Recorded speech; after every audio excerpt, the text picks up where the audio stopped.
Hi all. कितना मज़ा आए ना जब पैशन और प्रोफेशन एक ही हो जाए।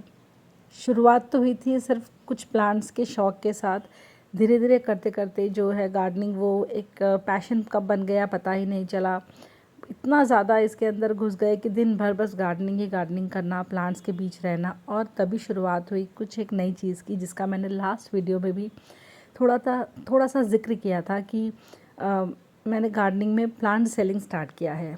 उसके बारे में थोड़ा मैं आपको वीडियो में बताऊंगी इसमें।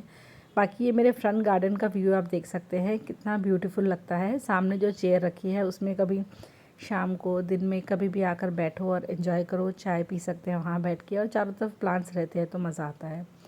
पहले यहाँ सब ये मिट्टी के पॉट हुआ करते थे और धीरे धीरे करके मैंने विद टाइम सारे मिट्टी के पॉट्स को चेंज किया है, क्योंकि बहुत हाई मेंटेनेंस मांगते हैं, बहुत ज़्यादा गंदे हो जाते हैं। तो इसीलिए फिर मैंने सबको जो है प्लास्टिक के पॉट्स पे चेंज किया है। सबको मैंने थोड़ा वाइब्रेंट दिखाने के लिए सब थोड़े थोड़े रेड कलर के पॉट्स यूज़ किए हैं। थोड़ा आप इसका व्यू एंजॉय करिए, फिर मैं आपको प्लांट सेलिंग के बारे में सब कुछ डिटेल में बताऊँगी।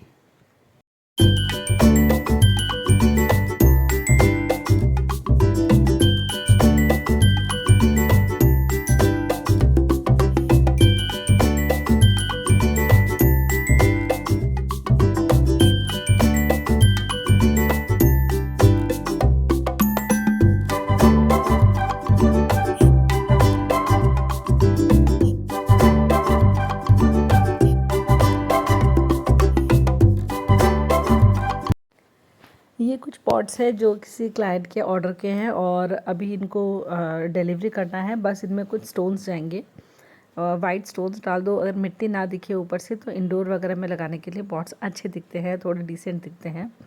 तो ऑलमोस्ट ये डन है। बस ये दो जो रेड पॉट्स बचे हैं, इनमें एक में मैं बैम्बू लगाऊंगी और दूसरे में मैं स्नेक प्लांट लगाऊंगी, लॉन्ग वाले, क्योंकि वास्तु के हिसाब से बोला जाता है लॉन्ग वाले जो स्नेक प्लांट होते हैं वो लकी होते हैं।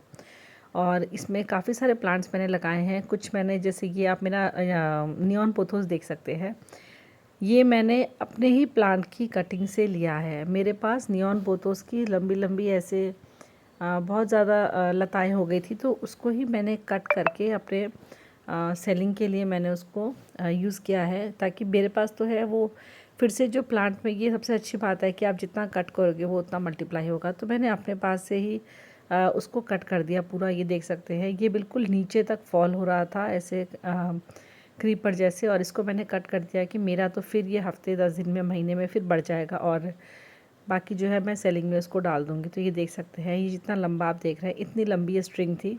इसको मैंने मॉस स्टिक के साथ पूरे अच्छे से रैप अप कर दिया और एक प्लांट ये मेरा तैयार हो चुका है। इसी तरह से एक मैंने डाल दिया है स्पाइडर प्लांट। मोस्टली जो ऑर्डर आते हैं वो इंडोर प्लांट्स के ज़्यादा आते हैं। तो इंडोर प्लांट्स में बाइंग करने जाएंगे आप नर्सरी से तो वो बहुत कॉस्टली होता है, और आप नर्सरी से ही बाई करके अगर आप सेल करोगे तो उसका प्राइस इतना ऊपर भाग जाता है कि आपको उसमें बहुत ज़्यादा प्रॉफिट नहीं होता है। तो अगर आप खुद से प्रोपेगेट करना जानते हैं तो काफ़ी अच्छा आप इसमें एक एज बिज़नेस इसको यूज़ कर सकते हैं। मैं बहुत फुल फ्लेज इसका बिज़नेस नहीं करती हूँ, मैंने बहुत छोटे स्केल पे शुरू किया है और मैं बिल्कुल शौक किया, जैसे मैं गार्डनिंग करती हूँ बिल्कुल उसी तरह से मैं थोड़े थोड़े प्लांट्स प्रोपेगेट करती हूँ। और जब कोई ऑर्डर आता है तो मैं दे देती हूँ। अगर मेरे पास प्लांट अवेलेबल नहीं होता है तो मैं मना कर देती हूँ, बट मैं कोशिश करती हूँ कि मुझे बाहर से प्लांट्स ना ख़रीदने पड़े और उसी के मेरे पास जितने अवेलेबल रहे मैं उसी में से कुछ काम कर पाऊँ। वैसे मैं सेरेमिक प्लांटर्स भी रखती हूँ, प्लास्टिक वाले प्लांटर्स भी रखती हूँ। प्लांटर्स हर तरीके से अवेलेबल होते हैं, बहुत रीज़नेबल प्राइस में मैं प्रोवाइड करती हूँ कस्टमर्स को। तो लोगों को अच्छा लगता है मुझसे प्लांट परचेज़ करना, क्योंकि और जगह से उन्हें काफ़ी रेट सही मिल जाता है। बात करूँ अगर प्लांट के प्रोपगेशन करने के लिए जगह भी चाहिए होती है काफ़ी सारी। तो पहले जो है मेरे नीचे कॉरिडोर में मैं अपने हिसाब से प्लांट्स लगाया करती थी कि जो मुझे अच्छे लगते हैं, दिखने में सुंदर लगे कॉरिडोर। क्योंकि जगह की थोड़ी कमी होने की वजह से अब जो है मैं हर स्पेस को प्रोपगेशन के लिए यूज़ करती हूँ। जहाँ पर मुझे शो प्लांट्स लगाने होते हैं वहाँ पर भी मैं कुछ कुछ पॉट्स में सिर्फ प्रोपगेशन के प्लांट्स ही डाल देती हूँ। जैसे कि इस एक मिट्टी के पॉट में मैंने 4-5 एग्लोनिमा की कटिंग्स लगा रखी। नीचे कोई बहुत ज़्यादा टूल्स मैं नहीं रखती हूँ, बस एक कैंची मैंने रखी है, क्योंकि ये कैंची बहुत ईजी रहती है बस, और बहुत शार्प है ये, तो प्रोपगेशन की कटिंग बहुत स्मूथ हो जाती है। एक मेरे पे यहाँ स्प्रेयर मैं रखती हूँ नीचे हमेशा, क्योंकि नीचे के जितने भी प्लांट्स हैं उनको मैं मेक श्योर करती हूँ कि मैं दिन में 2 बार स्प्रे ज़रूर करती हूँ, क्योंकि ये रोड साइड पे प्लांट्स है तो इनका फोलिएज जो है गंदा हो जाता है, जिस वजह से अच्छे से प्लांट ब्रीथ नहीं कर पाता। अगर फोलिएज में बहुत एक्सेस डस्ट होती है तो ज़रूरी है कि प्लांट को आप थोड़ा स्प्रे करें, ओवर वाटरिंग ना हो जाए, इसलिए स्प्रेयर बेस्ट रहता है। जिस तरह से एग्लोनिमा की मैंने प्रोपगेशन दिखाई, उसी तरह से यहीं पर ही मैं बॉटल्स में बहुत सारे अपने लकी बैम्बू की कटिंग्स लगाती हूँ। लकी बैम्बूज़ अगर आप अपने प्लांट से कट करके कुछ दिन पानी में डालेंगे, उसके बाद इनको मिट्टी में डालेंगे तो आपको 100% रिज़ल्ट मिलेंगे। कभी भी आपका लकी बैम्बू जो है वो ख़राब नहीं होगा। मेरा जो लकी बैम्बू आप देख सकते हैं, ये जस्ट मुझे 20 से 25 दिन हुआ है इसकी कटिंग लगाए हुए, और इसके अंदर छोटी छोटी इतनी अच्छी हेल्दी रूट्स भी आ गई है। वाइट रूट्स आप देख सकते हैं कितनी अच्छी हेल्दी रूट्स है। अब अगर कभी मुझे लकी बैम्बू का ऑर्डर आता है तो मैं डायरेक्टली यहीं से लेकर इसको रिपोर्ट कर सकती हूँ। और अगर समझ लीजिए मेरे पास रूटेड वाले कटिंग्स ना हो और एकदम से ऑर्डर आए और मैं कट करके अगर उनको शिफ्ट करूँगी तो हो सकता है वो सक्सेसफुल ना हो, और जब क्लाइंट आपसे लेकर जाए तो कुछ दिन के बाद वो ख़राब हो जाए और उनको लगे कि आपने ख़राब प्लांट दिया है। तो सबसे अच्छा है कि आप पहले अपने प्लान्स तैयार करें, उसके बाद अगर आपको ऑर्डर आता है तो आपके पास अच्छे हेल्दी देने के लिए प्लांट्स हों। नीचे बहुत ज़्यादा स्पेस नहीं है, इसलिए थोड़ा थोड़ा करके मैं जितना ही स्पेस है उसको यूज़ करने की कोशिश करती हूँ। एक ही गली है हमारे घर के सामने जहाँ हमारा पेट डॉग रहता था, जो लास्ट ईयर जिसकी डेथ हो गई है, अब नहीं है। तो बाकी कुछ लोग वाटरिंग के बारे में भी पूछते हैं, वाटरिंग सिस्टम कैसा है। तो ये हमारे किचन की वॉल है और ये है आउटलेट जहाँ हमारा एक्वागार्ड का वेस्ट वाटर निकलता है। इस आउटलेट के नीचे हमने एक ड्रम लगा रखा है पानी का, जिसमें कि वेस्ट वाटर कलेक्ट होता है, और यही पानी जो है हमारे नीचे कटिंग्स वाले सारे प्लांट्स में दिया जाता है। तो अलग से यहाँ पर टैप या वाटर की ज़रूरत नहीं पड़ती है। इसके साथ ही यहाँ पर एक एसी का भी आउटलेट है और इसका भी पानी जो है हम लोग प्लांट्स के लिए यूज़ करते हैं। तो इस तरह से इन दोनों वाटर से नीचे सारे प्लांट्स की जो वाटरिंग कैपेसिटी जो रिक्वायरमेंट है वो फुलफ़िल हो जाती है।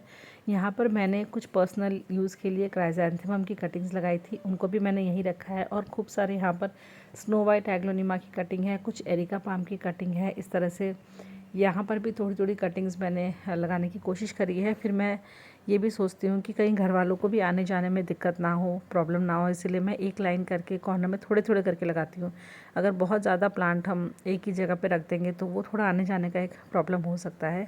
ये पिंकी एग्लोनिमा की कटिंग है, आप देख सकते हैं। ये मदर प्लांट का स्टेम है जिसको मैंने छोड़ दिया है, और ऊपर से मैंने 3 जो शूट्स हैं इसके कट करके मैंने अलग अलग जगह प्रोपगेशन के लिए डाला है। बाकी उसके बगल में एक मधु कामिनी का आप देख सकते हैं, जिसको कामिनी बॉन्साई बोलते हैं एक्चुअली, तो उसकी कटिंग भी लगा रखी है।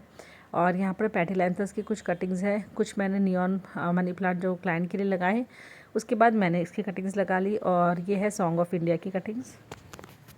आप सोच रहे होंगे ड्रम का पानी गंदा है, लेकिन नहीं, हफ्ते में एक बार इसको क्लीन करते हैं हम लोग, क्योंकि बहुत बड़ा ड्रम है और इसमें मैं प्लांट्स को अच्छे से नहला पाती हूँ। आप ये सॉन्ग ऑफ इंडिया की कटिंग्स को देखिए, मैं जब कटिंग सेट हो जाती है तो पूरे प्लांट को पैकेट समेत इनके अंदर डाल देती हूँ और इनको अच्छे से नहला देती हूँ, जिससे कि इनका फोलिएज जो है शाइनिंग करता है। इंडोर प्लांट की क्या खासियत होती है कि उनका जो फोलिएज है उसमें एक शाइन होनी चाहिए, हमेशा क्लीन दिखने चाहिए आपको। डर्टी गंदे फोलिएज अगर इंडोर प्लांट्स के होंगे तो उनको मज़ा नहीं आएगा यूज़ करने में। तो एक सूती कपड़े से बड़े फोलिएज हैं तो उनको कभी कभी क्लीन कर दीजिए, पानी में इस तरह से नहला दीजिए। नहलाने से इनके अंदर जो एक शानदार गेटअप आता है और प्लांट्स अच्छे से सेल हो पाते हैं।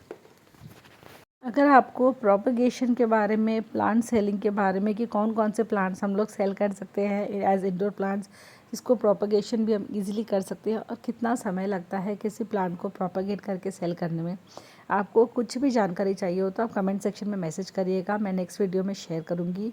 क्योंकि जब मैंने भी फ़र्स्ट टाइम स्टार्ट किया था तो मुझे भी ऐसे था कि पता नहीं लोगों को पसंद आएगा या नहीं, कोई मुझसे ख़रीदेगा या क्यों ख़रीदेगा, इस तरह के थॉट्स थे। बट क्योंकि गार्डनिंग मेरा पैशन है, मैंने हमेशा ही ये काम किया है, तो मुझे एक प्लस पॉइंट था कि मुझे सेकंड थॉट नहीं देना पड़ा, और मैंने जैसे ही सोचा और मैंने इसको इम्प्लीमेंट किया कि मुझे प्लांट सेलिंग में जाना है। धीरे धीरे करके मैं आके और भी आपको दिखाऊंगी कि हमारी जो शॉप है फर्निशिंग की, उसमें मैंने कौन कौन से सेरेमिक प्लांटर्स मंगाए हैं, कौन कौन से नए गार्डनिंग प्रोडक्ट्स हैं जिनको मैं विद टाइम थोड़ा थोड़ा करके ऐड कर रही हूँ। इसी वजह से मैं वीडियोस भी कम डाल पा रही हूँ, क्योंकि अपने प्लांट्स की देखभाल करने के साथ साथ मुझे प्लांट सेलिंग के ऊपर भी थोड़ा फोकस करना होता है, और इसी वजह से थोड़ा समय की जो है कमी हो जाती है मेरे पास। तो लेकिन स्टिल मैं आप लोगों की जो भी क्वेरीज़ होगी उसको नेक्स्ट वीडियो में फुलफ़िल करने की कोशिश करूँगी। अगर वीडियो अच्छा लगा हो तो प्लीज़ मेरे चैनल को लाइक, शेयर एंड सब्सक्राइब करें। हैप्पी खेती। बाय।